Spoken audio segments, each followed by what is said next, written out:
വിശുദ്ധ മർക്കോസ് സുവിശേഷം 9-ാം അധ്യായത്തിൻ്റെ 42 മുതൽ 50 വരെയുള്ള വാക്യങ്ങളിൽ എങ്കിൽ വിശ്വസിക്കുന്ന ഈ ചെറുവിൽ ഒരുത്തിന് ഇടർച്ച വരുന്നവൻ്റെ കഴുത്തിൽ വലിയൊരു തിരികൽ കിട്ടി അവനെ കടലിൽ ഇട്ട് കളയുന്നവനെ ഏറെ നല്ല.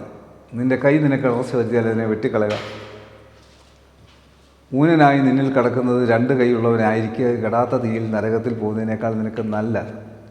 നിൻ്റെ കാൽ നിനക്ക് ഇടർച്ച വരുത്തിയാൽ അതിനെ വെട്ടിക്കളയുക. മൃതനായ ജീവനിൽ കിടക്കുന്ന 2 കാലുള്ളവരായി കെടാത്ത തീയിൽ നരകത്തിൽ വീഴുന്നതിനേക്കാൾ നിനക്ക് നല്ല. നിൻ്റെ കണ്ണ് നിനക്ക് ഇടർച്ച വരുത്തിയാൽ അതിനെ ചുവഴുന്നതിന് നൽകുക. ഒറ്റക്കടനായി ദൈവരാജ്യത്തിൽ കിടക്കുന്നത് 2 വള്ളങ്ങളുള്ളവനായ അഗ്നിനരകത്തിൽ വീഴുന്നതിനേക്കാൾ നിനക്ക് നല്ലത്. അവിടെ അവരുടെ പുഴു ചാകുന്നില്ല, തീ കെടുന്നതുമില്ല.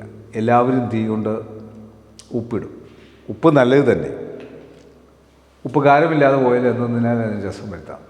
നിങ്ങൾ തന്നെ ഉപ്പുള്ളവരും അന്യോന്യം സമാധാനമുള്ളവരും ആയിരിക്കും. നമ്മളുടെ അവയവങ്ങൾ എങ്ങനെയായിരിക്കണം?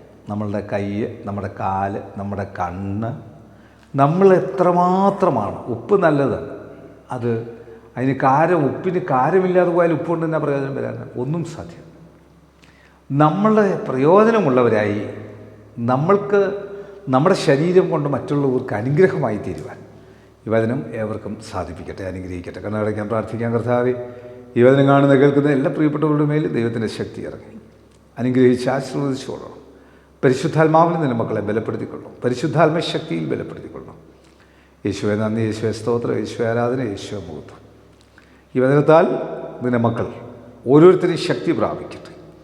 കർത്താവിനെ കൂടുതൽ അടുത്തറിയുവാനുള്ള കൃപ നൽകിക്കാട്ടെ. യേശു മൂലം പ്രാർത്ഥനകൾക്ക് നല്ല പിതാവേ, ആമീൻ. God bless you.